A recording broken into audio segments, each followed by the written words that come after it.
मेरे बहुत अच्छे मित्र श्री मनोज झा जी हैं। आज मुझे बड़ा दुख हुआ जब इन्होंने कहा कि आपने बात को छुपाने के लिए सीसीटीवी का कैमरा बंद कर दिया। 12 लाख आपस में 12 लाख रेलवे कर्मचारी 12 लाख रेलवे कर्मचारी दिन रात काम कर रहे हैं, दिन रात काम कर रहे हैं। मैं स्पष्ट तौर पे खंडन करना चाहूंगा इस बात का।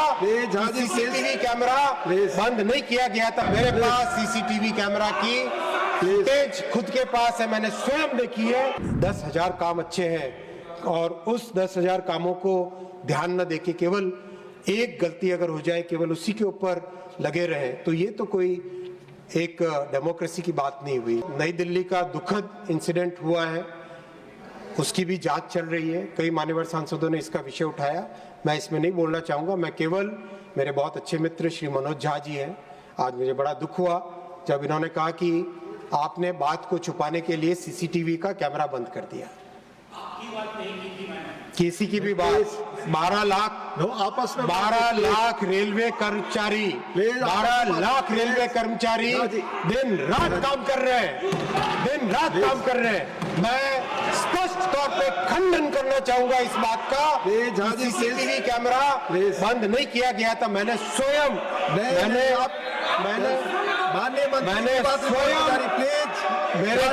मेरे पास सीसीटीवी कैमरा की फुटेज खुद के पास है, मैंने स्वयं देखी है। कोई बात नहीं है। किसी भी बात में माननीय सभापति महोदय सिर्फ माननीय सभापति महोदय रिकॉर्ड पे जा रही है। हर जान, हर व्यक्ति, हर प्राण एक बहुत ही दुखद बात होती है। अगर एक्सीडेंट हो, हर एक्सीडेंट एक दुखद घटना होती है। सिर्फ माननीय मंत्री जी की बात रिकॉर्ड पे उसमें हमें कहीं पर राजनीति करने की जरूरत नहीं है, कहीं पर उस समय राजनीति करने की जरूरत नहीं है, बल्कि उसके बजाय हमें क्या हम उससे स्टेप ले सकते हैं वो ध्यान रखने की जरूरत है। और नो कमेंट प्लीज। माननीय मंत्री जी आपकी बात ही सभापति महोदय, इस दुर्घटना के बाद में ये फैसला लिया गया है कि 60 स्टेशन पे कंप्लीट एक्सेस कंट्रोल किया जाएगा। 60 स्टेशंस में परमानेंट होल्डिंग एरिया बनाए जाएंगे जिससे कि ज्यादा सर्ज आए तो सर्ज को उसी एरिया में रखा जा सके। और pilot project new Delhi, Anand Vihar, Varanasi, Ayodhya और गाजियाबाद में ऑलरेडी चालू कर दिया गया है इन 5 स्टेशंस पे। और माननीय सभापति महोदय, जो पिछले साल छठ में और इस साल कुंभ में जिस तरह की फैसिलिटी होल्डिंग एरिया की गई, अब वो 60 स्टेशन में परमानेंटली लगाया जाएगा। 100% एक्सेस कंट्रोल करने का इन 60 स्टेशनों में निर्णय लिया गया है। केवल जिन पैसेंजर्स के पास कंफर्म टिकट है वही स्टेशन पे प्लेटफॉर्म पे जा पाएंगे, ताकि प्लेटफॉर्म पे किसी तरह की कोई भीड़ भाड़ नहीं आए।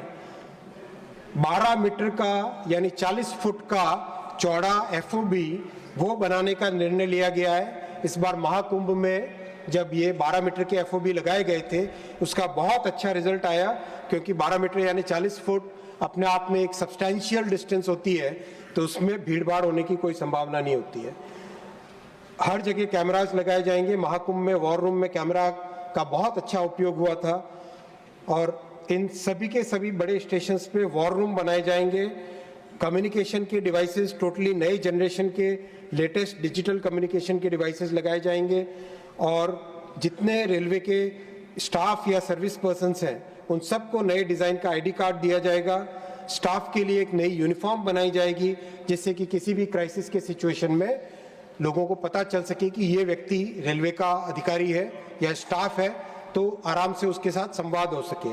ये सारे के सारे डिटेल एनालिसिस किया गया है न्यू दिल्ली स्टेशन के इस इंसिडेंट का, और उससे जो सीखने को मिला, बहुत दुखद घटना हुई, हम सब उसके लिए दुखी हैं, लेकिन उसमें भविष्य में ऐसा न हो वो करना भी हमारी जिम्मेदारी है।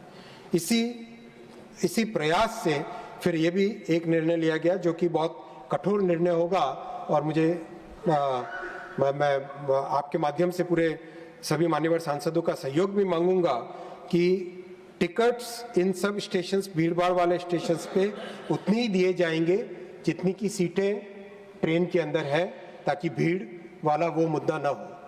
साथ ही साथ जो डिमांड रहेगी उसके लिए करीब 80 के आसपास स्पेशल ट्रेन्स की व्यवस्था की जा रही है, जिनको इन 60 स्टेशंस के आसपास वाले एरिया में रखा जाएगा, ताकि अगर अचानक ज़्यादा भीड़ आए तो स्पेशल ट्रेन के माध्यम से लोगों को यात्रा की एक सुविधा दी जा सके। माननीय सभापति महोदय, महाकुंभ के समय 13,000 गाड़ियों का प्लान था एक्स्ट्रा चलाने का, और एक्चुअल में 17,000 गाड़ियां चलाई एक्स्ट्रा, 17,330 गाड़ियां एक्स्ट्रा चलाई, और दिन रात टीम ने काम किया। माननीय प्रधानमंत्री जी लगातार फॉलोअप करते थे, उत्तर प्रदेश के मुख्यमंत्री जी के साथ लगातार संवाद होता था, माननीय गृह मंत्री जी लगातार मॉनिटर करते थे। मैं सबको धन्यवाद देना चाहूँगा, और जो रेलवे के कर्मचारी दिन रात लगे रहे, बहुत सारे ऐसे कर्मचारी हैं जिन्होंने 24 घंटे में एक बार खाना खाया होगा या हल्का सा कुछ नाश्ता किया होगा, उसके बिना वो काम करते रहे। एक महिला कर्मचारी, एक महिला कांस्टेबल अपने बच्चे को अपने गोद में रख के यहाँ पे काम पे, ड्यूटी पे लगी रही। इस तरह के कमिटमेंट के साथ सबने काम किया माननीय सभापति महोदय, और ऐसे में विपक्ष अगर केवल उंगली उठाए और 10,000 काम अच्छे हैं और उस 10,000 कामों को ध्यान न देके केवल एक गलती अगर हो जाए, केवल उसी के ऊपर लगे रहे, तो ये तो कोई एक डेमोक्रेसी की बात नहीं हुई। मेरा इससे आपसे इतना ही रिक्वेस्ट है कि इस पूरी टीम को, मेहनत जो कर रही है टीम, प्रधानमंत्री श्री नरेंद्र मोदी जी के प्रधानमंत्री श्री नरेंद्र मोदी जी के इस बहुत ही संकल्प भरे समय में माननीय सभापति जी, जो एक समृद्ध राष्ट्र बनाने का सपना लेके हम चले, जो देश को विकसित भारत बनाने का एक जो लक्ष्य सामने रखा है, और जो राष्ट्र प्रथम, सदैव प्रथम की भावना को हमेशा जिया है, इसीलिए आज इस देश ने मोदी जी को ऐतिहासिक तीसरी टर्म दी है। और इस तीसरी टर्म में मोदी जी ने हम सबको कहा है, प्रधानमंत्री जी ने हम सबको कहा है कि हमें इस बार 3 गुना अधिक मेहनत करनी है, ताकि विकसित भारत का जो फाउंडेशन है वो मजबूत बने, और उसी भावना के साथ हम सब काम कर रहे हैं। माननीय सभापति महोदय, आपको बहुत बहुत धन्यवाद इतना समय देने के लिए।